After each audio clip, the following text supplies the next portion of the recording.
Story number 1. The Torn Tent. The Ural Mountains in winter are a place of stark beauty and quiet menace. Their snow-covered peaks rise like the jagged teeth of some ancient beast.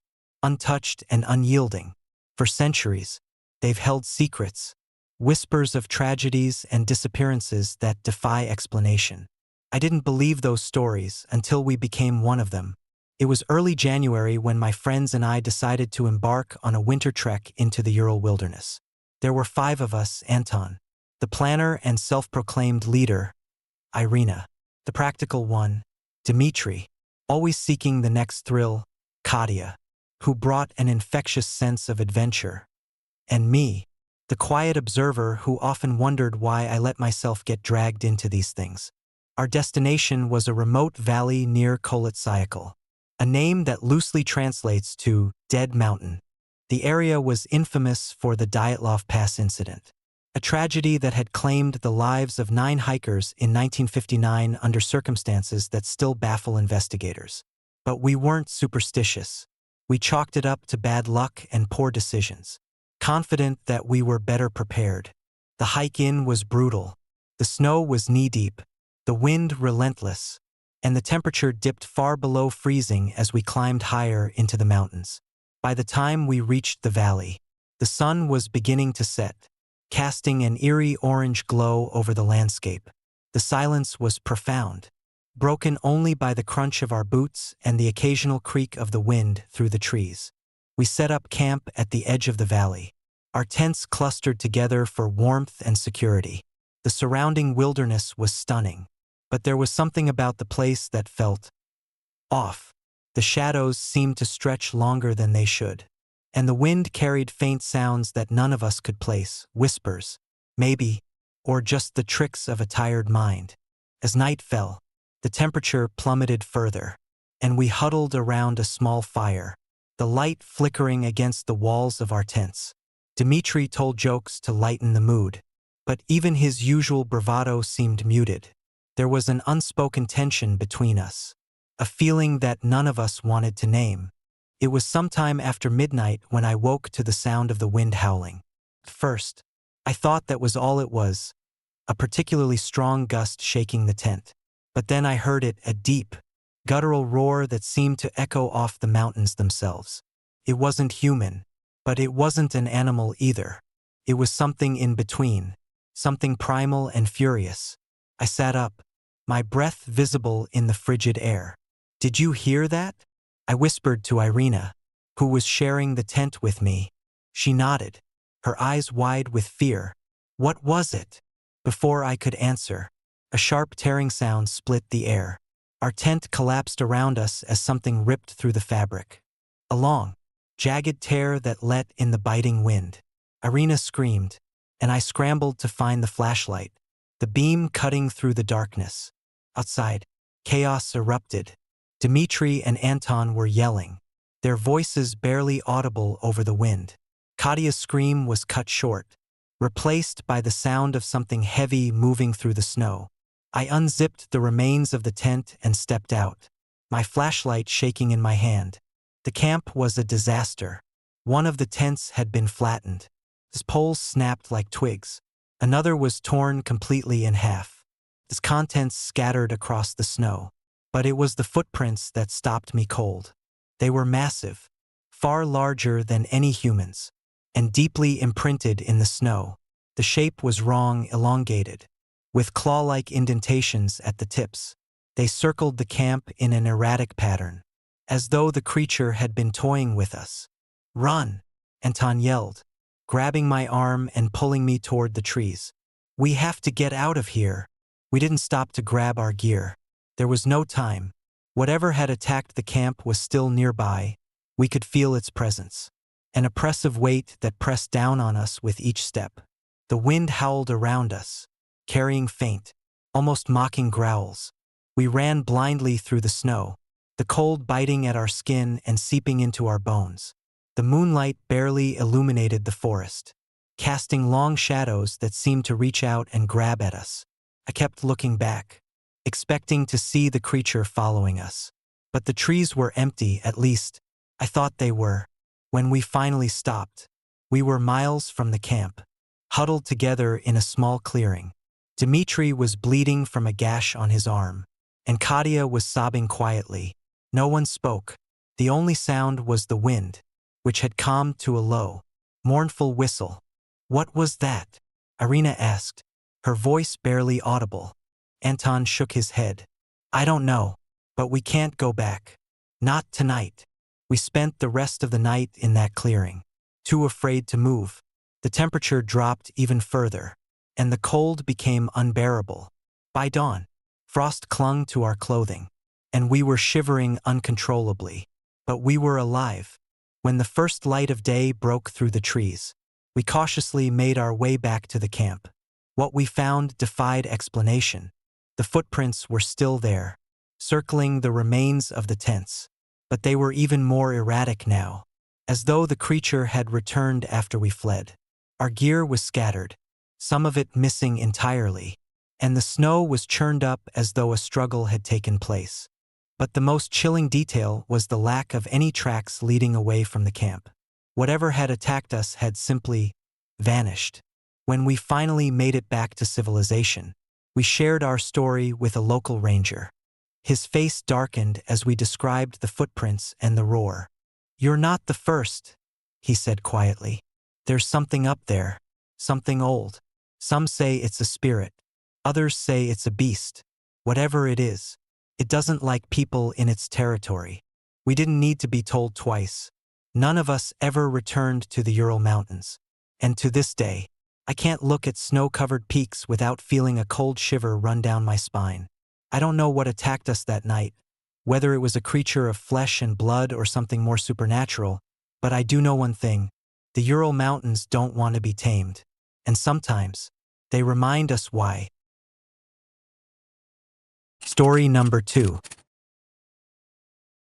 The blue light in the woods. The forests of New Hampshire are a world unto themselves. A place where the trees stretch endlessly into the sky and the silence of winter is absolute. I've always been drawn to their stillness, the way the snow muffles sound and turns the world into something out of a dream. But after what happened last December, I've come to realize that dreams can easily turn into nightmares. It started with a simple idea: a weekend camping trip to escape the grind of city life.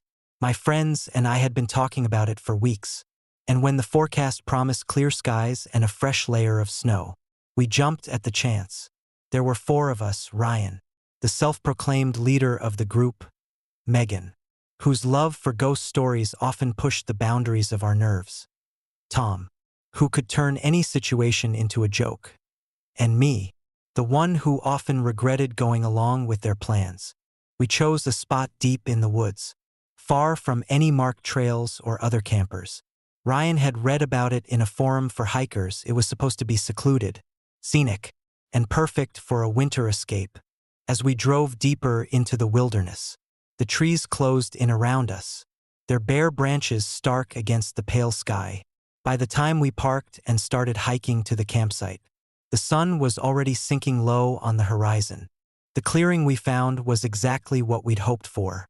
Surrounded by towering pines, felt like a hidden world, untouched by anyone else.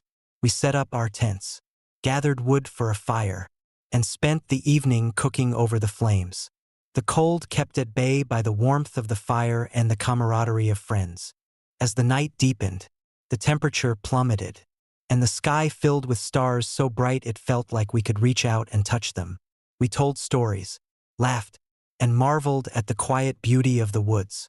But then, just as we were about to turn in for the night, Megan froze, her eyes fixed on the trees beyond the clearing. "Do you see that?" she whispered. At first, none of us did. But then, as we followed her gaze, we saw it, a faint blue light, flickering like a candle flame, hovering just beyond the tree line. It was small and dim, but unmistakable, this glow casting eerie shadows on the snow. "What the hell is that?" Tom asked, his usual bravado gone. "Probably just someone with a lantern," Ryan said, though he didn't sound convinced. "Let's check it out." I hesitated, every instinct telling me to stay by the fire, but Ryan was already grabbing his flashlight. and Megan, ever curious, followed close behind. Tom and I exchanged a look before trudging after them, the snow crunching beneath our boots. The light didn't move as we approached, but the closer we got, the colder the air seemed to grow. The silence was deafening, the only sound our breathing and the soft crunch of snow. When we were just a few feet away, the light flickered once, twice, and then vanished. "What the?" Ryan started, but Megan cut him off. "Did you feel that?" she asked, shivering. It's colder here." She was right. The air was freezing, the kind of cold that bites into your skin and makes your breath come out in ragged gasps. The snow around us was untouched. No footprints leading to where the light had been. No signs of anyone else nearby. "Let's go back," I said, the unease in my chest growing with each passing second. We returned to the camp, but something was off the moment we stepped into the clearing. The fire was out, though we had left it burning, and the tents looked wrong. The zippers were undone, the flaps fluttering in the slight breeze, and our gear was scattered across the snow. "What the hell?" Ryan muttered, rushing to his tent. He unzipped it and froze, his flashlight beam illuminating the inside. Everything's moved. It wasn't just Ryan's tent. All of them had been disturbed, as if someone or something had gone through our belongings. My sleeping bag was unrolled, my backpack open and its contents strewn across the ground. Megan's journal, which she always kept zipped in her bag, was lying in the snow, its pages fluttering in the wind. "No way this is an animal," Tom said, his voice shaky. "Animals don't unzip tents." We gathered our things quickly, the tension in the air palpable. The blue light didn't return, but the forest felt alive, as if the trees themselves were watching us. The wind picked up, carrying faint whispers that seemed to come from everywhere and nowhere at once. "What's happening?" Megan asked, her voice barely above a whisper. Ryan didn't answer. He was staring at something just beyond the clearing, his flashlight trembling in his hand. We followed his gaze and saw them, footprints, leading from the edge of the clearing to the tents. They were large, human-like but wrong, the toes elongated and ending in sharp points, like claws. They circled the camp before disappearing into the trees. "Nope," Tom said, grabbing his bag. "We're leaving. Now." We didn't argue. We packed what we could and left the rest behind. The blue light and the strange footprints enough to convince us that staying wasn't an option. The hike back to the car was a blur, the snow falling heavier with each step, as if the forest was trying to swallow us whole. When we finally reached the car and started driving back to town, none of us spoke. The silence in the car was oppressive, each of us lost in our thoughts. It wasn't until we stopped at a diner for coffee and warmth that we heard the story. An old man sitting at the counter overheard us talking about the blue light. He turned to us, his face pale and lined with age. "You were up near Black Hollow, weren't you?" he asked. Ryan nodded. "Yeah." "Why?" The man sighed, shaking his head. "That place is cursed. They say a man hung himself in those woods years ago. His spirit never left. People see the light, hear strange things. He's looking for company, they say." We left the diner in silence, the weight of his words settling over us like a shroud. I don't know what we saw that night, or what moved through our camp while we were gone, but every time I see a flicker of blue light in the dark, I can't help but remember that freezing night in the woods of New Hampshire and wonder if the man is still there, wandering the forest, waiting for someone to follow. Story number 3. The Woman in the Blizzard. Montana in winter has a way of humbling you. The vast plains, the towering mountains, and the relentless cold all serve as reminders that, in the grand scheme of things, we're little more than fleeting shadows on a landscape that endures far beyond us. My family learned that lesson the hard way during a camping trip we'll never forget. A trip that left us haunted by something we couldn't explain and didn't dare try to understand. It was the week after Christmas when my wife, Carol, and our 2 kids, Emily and Ryan, decided to head to the mountains for a winter getaway. Carol and I both grew up in Montana, and we wanted the kids to experience the rugged beauty of the state's wilderness. We loaded up our SUV with supplies, bundled ourselves in layers of winter clothing, and set out for a campsite near Flathead National Forest. The drive was uneventful, the snow-covered landscape a postcard-perfect backdrop to our journey. The kids were excited, their faces pressed against the windows as they pointed out deer and the occasional eagle soaring overhead.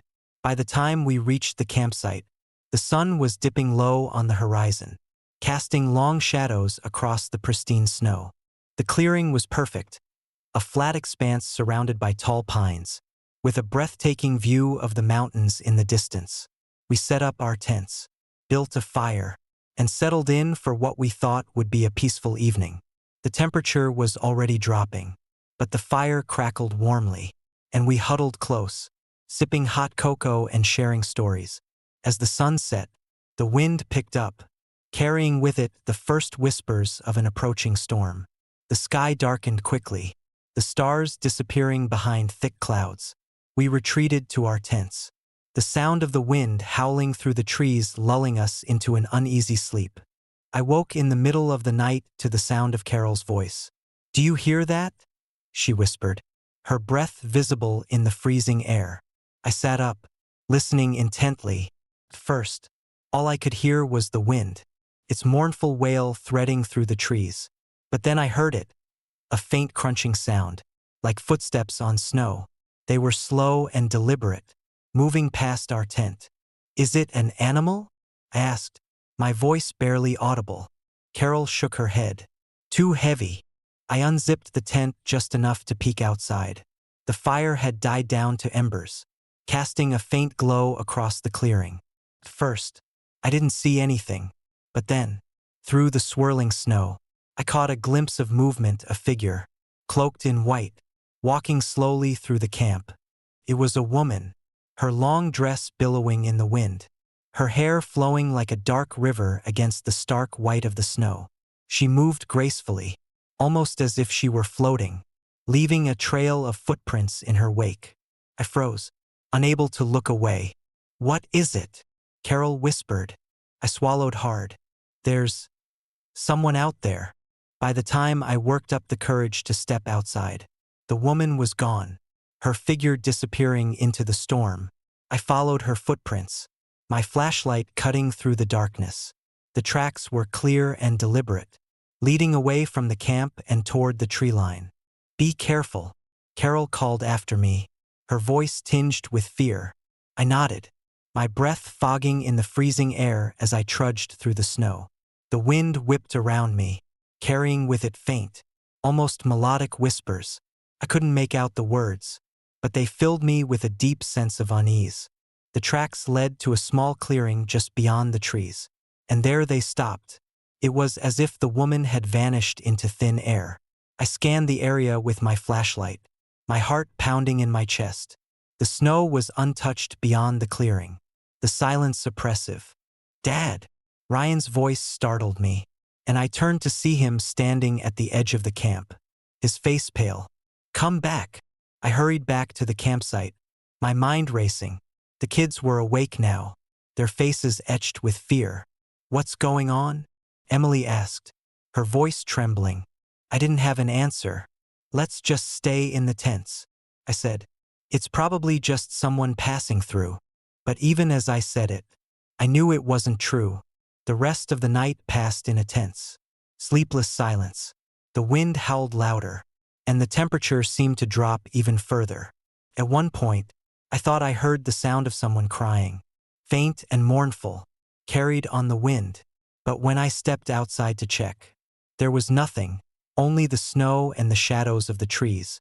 By morning, the storm had passed, leaving behind a landscape blanketed in fresh snow.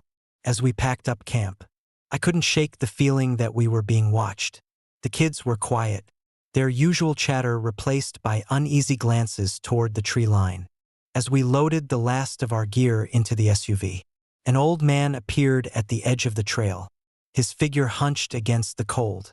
He was a local ranger, his face weathered and lined with years of experience.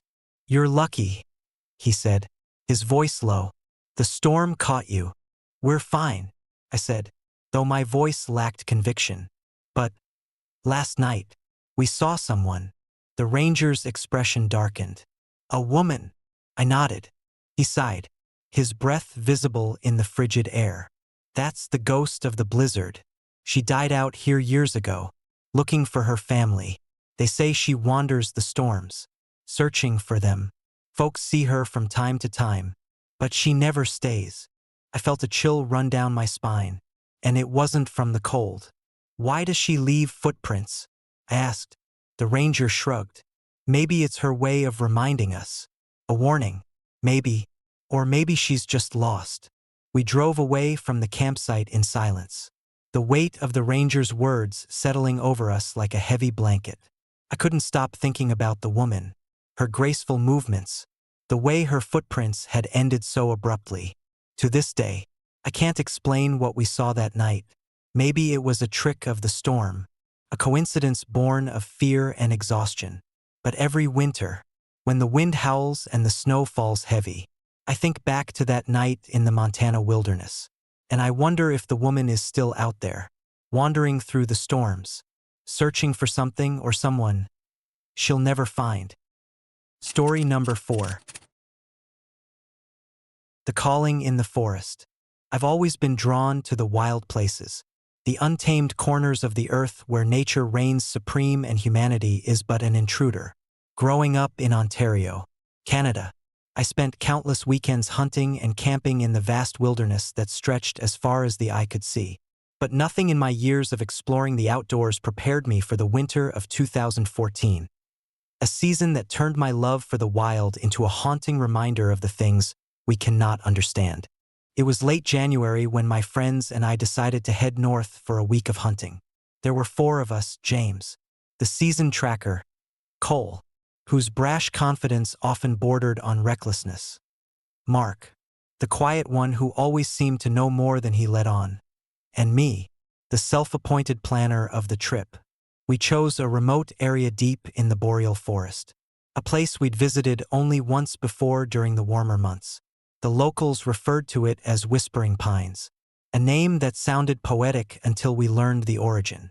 "It's the wind," the old man at the general store had said, his voice low and gravelly. "It carries voices, whispers your name. Don't let it lead you off the trail." I'd laughed it off at the time, dismissing his warning as nothing more than superstition.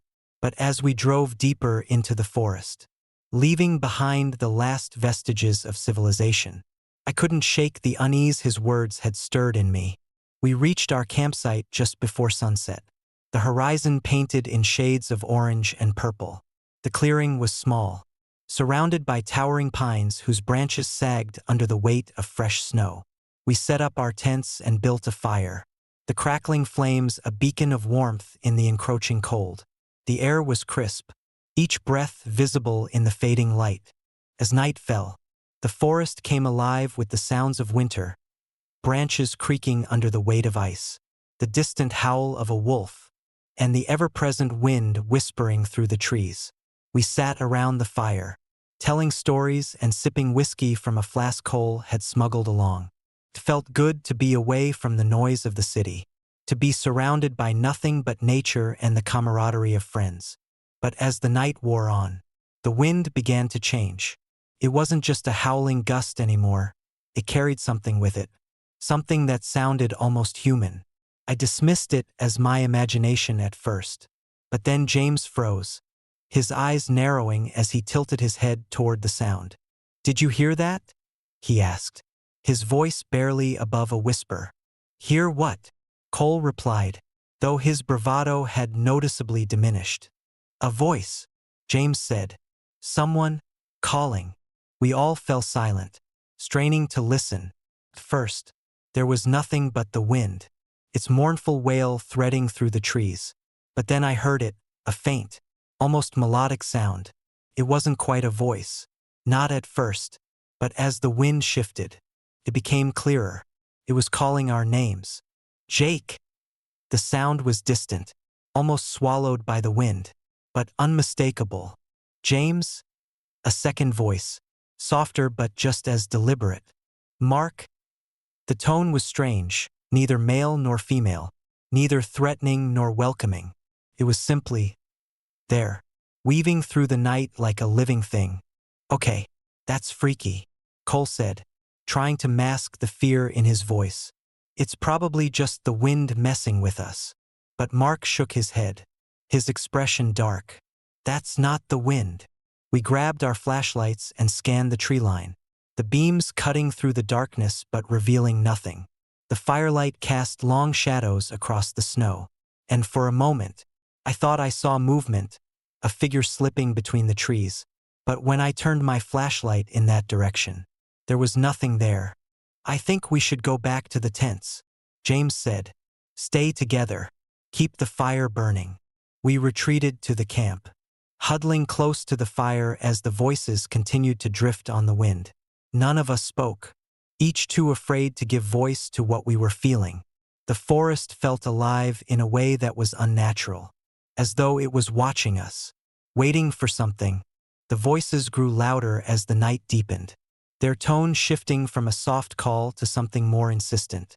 Then, just as suddenly as they had started, they stopped. The silence that followed was deafening, pressing against us like a physical weight. That's when we saw the footprints. They appeared out of nowhere, leading from the edge of the clearing toward the fire.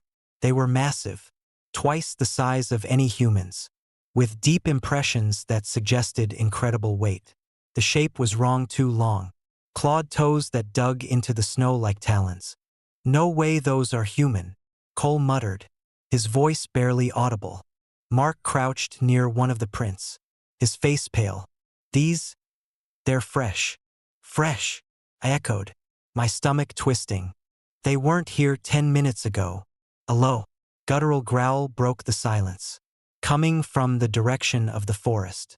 It was unlike anything I'd ever heard, deep and primal, a sound that seemed to reverberate through the ground beneath us. The fire flickered violently, as though reacting to the growl, and the air grew colder, the kind of cold that bites at your skin and sinks into your bones. We're leaving, James said, his voice firm. Now. We packed in a frenzy, abandoning most of our gear in our haste to leave. The growling continued, growing louder and closer, accompanied by the unmistakable sound of something large moving through the trees. As we began the trek back to the car, I glanced over my shoulder and saw it, a silhouette at the edge of the clearing. It was tall, impossibly tall, with long limbs and a gaunt frame. Its eyes glowed faintly in the darkness, reflecting the light of the dying fire. It didn't move, didn't make a sound, but I could feel its gaze following us as we fled. The hike back to the car was a blur of panic and exhaustion. By the time we reached the trailhead, the first light of dawn was breaking through the trees. The creature had not followed us, or at least, we hoped it hadn't. We climbed into the car, silent and shaken, and drove away without looking back. Back in town, we shared our story with a local ranger. His face darkened as we described the voices, the footprints, and the figure in the clearing. You encountered the Wendigo, he said, his voice grave. It calls in the night, luring the desperate and the lost into the forest. You're lucky you didn't answer. To this day, I don't know what we saw or heard that night. Maybe it was the wind playing tricks on us, or maybe it was something far older, something tied to the land and the unyielding winter. But every time I hear the wind whisper through the trees, I can't help but listen for my name, and I wonder what would happen if I answered. Story number 5. The Eternal Campfire. There's a strange allure to the mountains of Colorado in winter. The snow-covered peaks, the whispering pines, and the crisp air that stings your lungs. It's a beauty that feels untouchable, eternal. But beneath that beauty lies an ancient, unyielding force, a wilderness that doesn't forgive those who trespass. I didn't understand that truth until our camping trip to the Rockies. It started as a spur-of-the-moment decision. My friends Mike, Sarah, and Andrew and I had been talking about getting away from the city for weeks, when Mike suggested a winter camping trip in the mountains. It seemed like the perfect escape. He had a spot in mind, a remote clearing just off an old trail, far from the noise of tourists and day hikers. We arrived mid-afternoon, the sun low in the sky and casting long shadows across the snow. The clearing was stunning, a small patch of level ground surrounded by towering evergreens, with a breathtaking view of the peaks in the distance. We set up camp quickly, pitching our tents near a fire pit left behind by previous campers. As night fell, the temperature plummeted, and we huddled around the fire, its warm glow a comforting barrier against the encroaching darkness. We roasted marshmallows, shared stories, and laughed as the fire crackled and popped. The wilderness felt alive but welcoming, the kind of quiet that made you feel connected to something bigger. When the wind began to pick up, we decided to call it a night.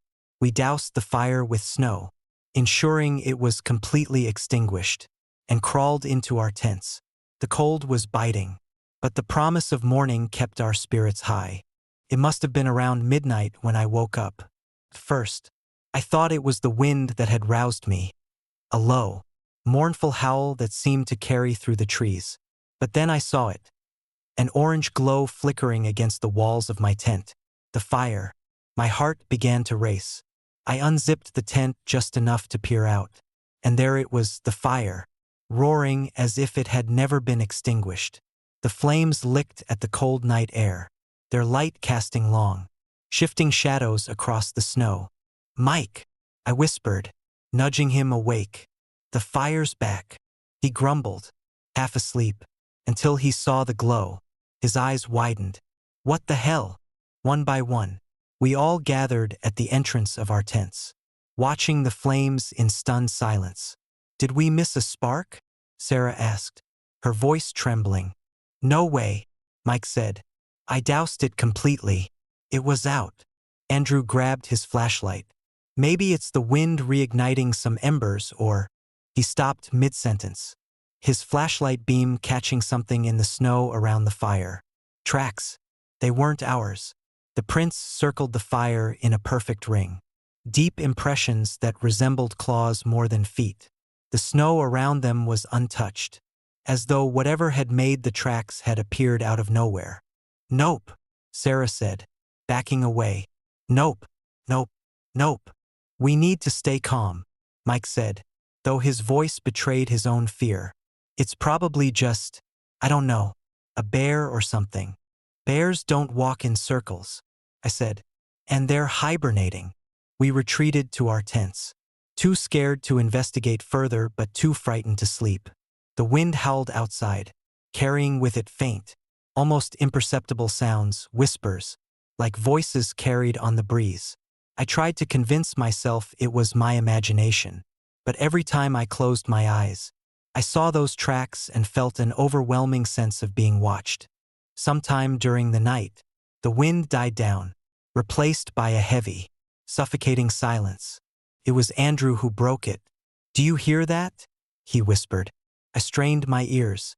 At first, I heard nothing, but then a faint crunching sound, like footsteps on snow. They were slow, deliberate, circling the camp just beyond the fire's glow.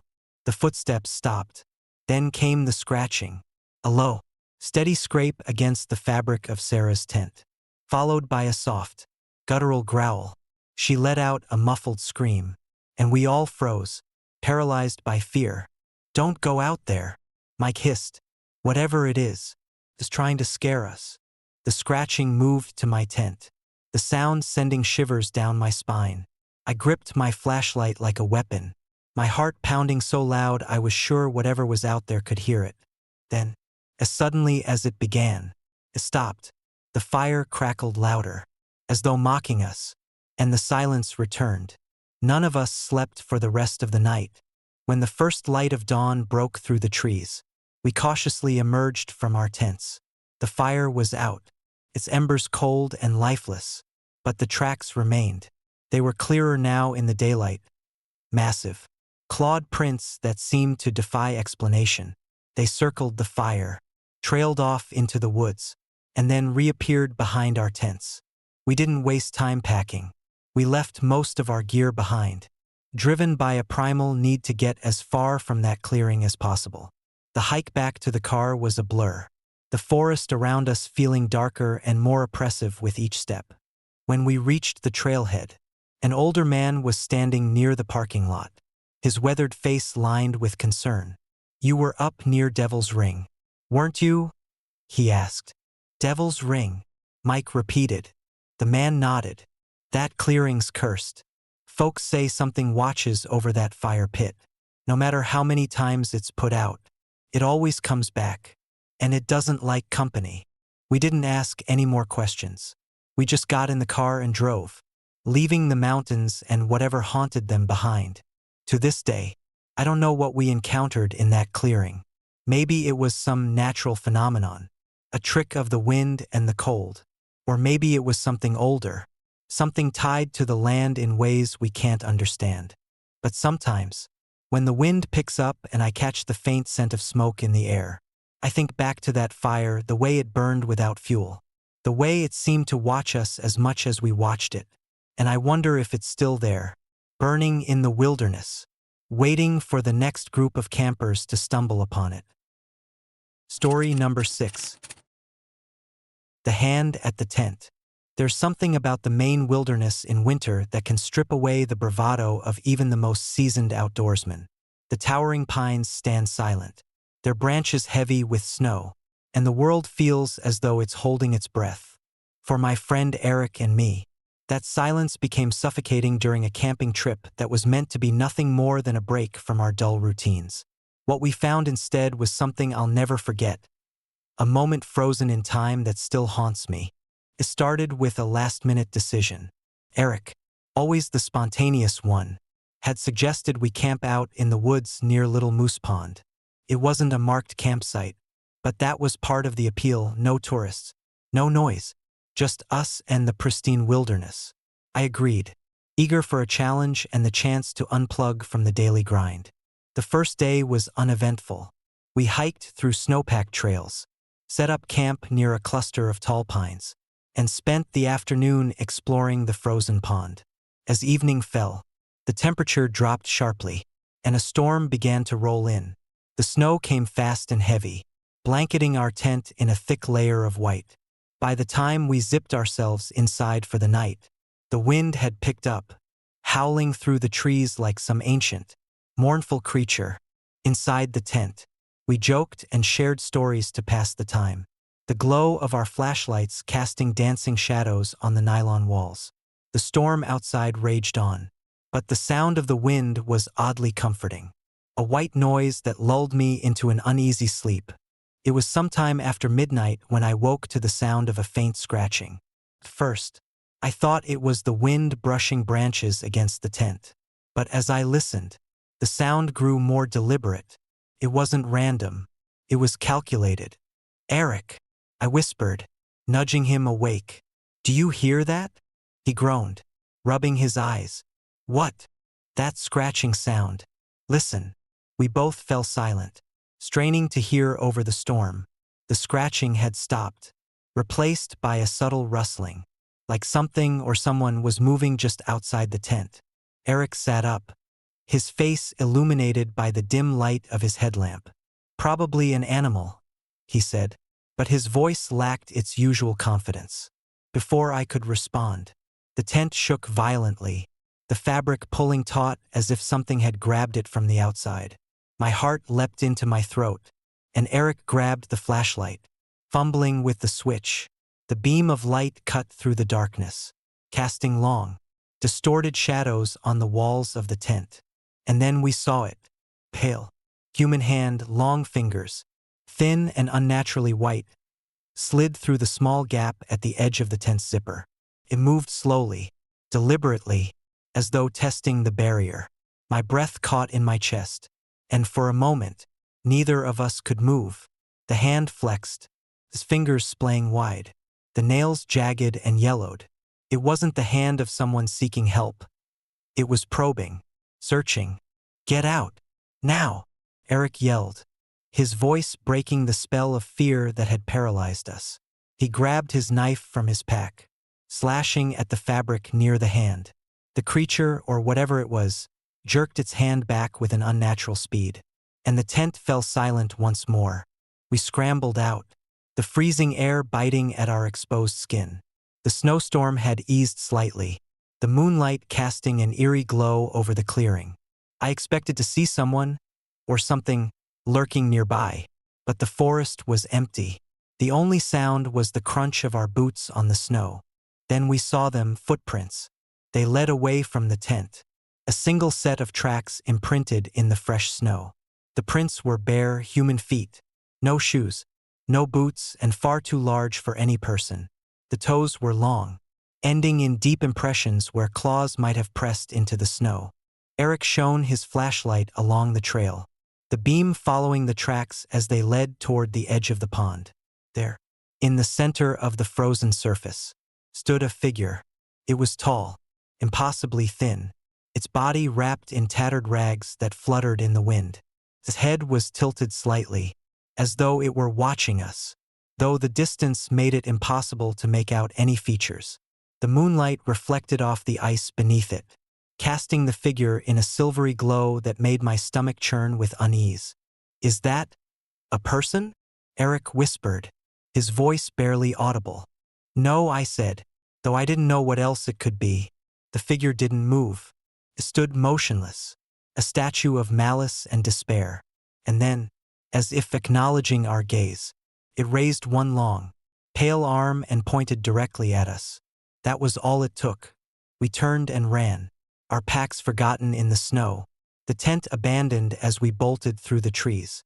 The forest seemed to close in around us, the shadows lengthening and shifting as though alive. The wind howled louder, and for a moment, I thought I heard footsteps behind us, but I didn't dare look back. When we finally reached the car, we jumped in and locked the doors, our breaths coming in ragged gasps. Eric fumbled with the keys, his hands trembling, and the engine roared to life. As we sped down the snowy road, I glanced back toward the forest. The figure was gone, but the unease lingered, a weight pressing down on my chest. We never went back for the tent or our gear. Days later, when we told the story to a local in town, his face went pale. "Sounds like the old watcher," he said, his voice low. "Some say it's a spirit. Others say it's a man who froze out there, cursed to wander the woods forever. Either way, you were lucky. Not everyone who sees him comes back." To this day, I can't explain what we saw that night. Maybe it was a trick of the storm, an illusion born of fear and isolation. But sometimes, when the wind howls and the snow falls heavy, I find myself looking over my shoulder, half expecting to see that pale hand reaching out from the darkness. And I know one thing for certain: I'll never camp in the Maine wilderness again. Story number 7. The Man on the Hill. Winter in Vermont is a kind of beauty that's both serene and ominous. The rolling hills blanketed in snow, the skeletal trees casting long shadows under a pale sun. It's picturesque, yes, but there's a sense of isolation that can creep into your mind if you let it. I've always been drawn to places like that, places where the natural world feels untouched and eternal. But after what happened on our winter camping trip, I don't think I'll ever look at Vermont's hills the same way again. It was early February when my friends Mike, Rachel, and I decided to camp out near the Green Mountains. Mike had found a spot just off a rarely used trail, surrounded by forest and with a clear view of a nearby hill that rose like a sentinel above the trees. The weather forecast called for light snow, nothing serious, and we were all eager to escape the city and embrace the quiet of nature. The hike in was uneventful. The air was crisp, our boots crunching through the snow as we made our way deeper into the woods. By mid-afternoon, we'd reached the clearing Mike had found. It was perfect, a flat patch of land sheltered by trees, with the hill looming in the distance like a watchful giant. We set up our tents, built a fire, and spent the evening roasting marshmallows and laughing under the stars. As the night wore on, the temperature dropped, and the fire began to dwindle. The wind picked up, whispering through the trees with a sound that was almost human. Rachel commented on how quiet it was, how the usual sounds of the forest, birds, rustling leaves, seemed absent. We laughed it off, chalking it up to the winter stillness, and turned in for the night. It must have been around midnight when I first heard the footsteps. I was half asleep, cocooned in my sleeping bag, when the sound reached my ears, a steady crunch of snow, slow and deliberate. At first, I thought it was Mike or Rachel stepping out of their tents. But as I listened, the footsteps didn't stop. They circled the camp, never coming closer but never retreating. I lay there, heart pounding, telling myself it was just an animal, maybe a deer or a fox. The next morning, over a hurried breakfast of instant oatmeal and coffee, I mentioned the footsteps. Rachel looked up sharply. "I heard it too," she said, her voice low. "It wasn't just footsteps, though. Did you feel like someone was watching us?" Mike, ever the skeptic, rolled his eyes. "It's probably your imagination. The woods can mess with your head if you're not used to the quiet." But Rachel and I exchanged a look. There had been something about those footsteps, something too deliberate, too human. We decided to stay another night, despite the unease that hung over the camp like a fog. The day passed in relative normalcy. We hiked a bit, explored the nearby woods, and even climbed partway up the hill, though the snow grew too deep for us to reach the top. By evening, we were back at camp, the fire crackling and our spirits somewhat restored. That night, the wind was stronger, howling through the trees with an almost angry intensity. I lay awake in my tent, listening to the storm and trying to ignore the creeping sense of unease that had followed me all day. That's when I heard Rachel's voice, muffled but urgent, coming from outside my tent. "Jake, Mike, get out here, now." I scrambled out of my sleeping bag, the cold biting at my skin as I unzipped the tent. Rachel was standing by the fire, her flashlight pointed toward the hill. "Look," she whispered, her voice trembling. At first, I didn't see it. The hill was dark, the snow reflecting what little light the moon offered. But then, near the crest, I saw a figure, a man, standing motionless, silhouetted against the pale sky. He was too far away to make out any details, but there was something about his stillness that sent a shiver down my spine. "Is that a person?" Mike asked, his bravado cracking as he stepped out of his tent. "What the hell are they doing out here?" We stood there, staring at the figure, our breath visible in the freezing air. The man didn't move, didn't acknowledge us in any way, but I felt his gaze. It was like he was staring straight into my soul, peeling back the layers of who I was and exposing something raw and vulnerable. After what felt like an eternity, the figure turned and disappeared over the crest of the hill. "Okay, that's it," Mike said, his voice shaking. "We're leaving, right now." But Rachel shook her head. "We can't. The trail's too dangerous at night. We'll get lost." Reluctantly, we agreed to stay, though none of us got much sleep. The footsteps returned that night, louder and closer than before, circling the camp with an almost mocking rhythm. None of us dared to leave our tents, and when morning finally came, we emerged to find the camp untouched, except for the footprints. They weren't ours. They were large, larger than any humans, and led from the edge of the clearing toward the hill. We followed them as far as we dared, but they disappeared halfway up, where the snow grew too deep for any sane person to walk. Back at the camp, we packed up in silence, eager to leave the clearing and its oppressive aura behind. As we hiked back to the car, Rachel asked, "Do you think it was him?" "Who?" I asked, though I already knew the answer. "The man who was killed here," she said, her voice barely audible. "The one from the story." I hadn't heard the story, but when we got back to town, we asked around. The locals were hesitant to talk, but eventually, an older woman at the general store shared what she knew. "Years ago," she said, "there was a man who lived up on that hill. He was reclusive, kept to himself. But one winter, He disappeared. They found him in the woods near where you were camping, stabbed to death. No one ever figured out who did it. But some folks say his spirit never left. They say he watches, waits, and makes sure no one forgets what happened to him. That night, as I lay in the safety of my own bed, I couldn't shake the image of the man on the hill, his stillness, his gaze, the way his figure had dissolved into the darkness. It all lingered in my mind like a half-forgotten dream. I don't know what we saw that night, whether it was a restless spirit, a trick of the light, or something else entirely. But I do know this: the hills of Vermont hold secrets, and some of them are better left undisturbed. And sometimes, when the wind howls through the trees and the snow blankets the land in silence, I think back to that trip and wonder if the man on the hill is still there, watching, waiting, guarding his story like a flame against the cold. Story number 8. Footsteps in the snow. There's a kind of silence you can only find in the wilderness of Alaska. It's not the absence of sound but a presence, a hum, a whisper, a pulse that seeps into your bones and reminds you of how small you are in a world so vast and ancient. I learned that silence firsthand one winter, and it's a lesson I'll never forget. It was late February when I joined 3 friends, Jake, Sarah, and Emily, for a camping trip in the snowy wilderness of Alaska. We were all eager for an adventure, the kind that takes you far away from the monotony of everyday life.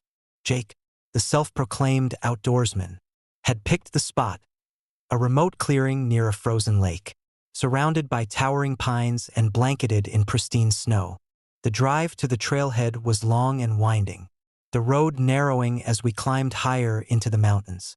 By the time we parked, the sun was beginning to dip below the horizon, casting long shadows across the snow-covered landscape. We strapped on our packs and set off, the crunch of our boots on the snow the only sound as we made our way through the forest. The hike was challenging but invigorating, the air crisp and biting against our cheeks. By the time we reached the clearing, the sky was a deep indigo, dotted with stars that seemed brighter and closer than I'd ever seen. We set up our tents near the edge of the lake, the frozen surface shimmering faintly in the moonlight. A fire crackled at the center of our camp, its warmth a welcome reprieve from the bitter cold. As we sat around the fire, laughing and sharing stories, the wilderness seemed almost welcoming, its vastness a backdrop to our small, human moment. But as the hours wore on and the fire began to dwindle, the atmosphere shifted.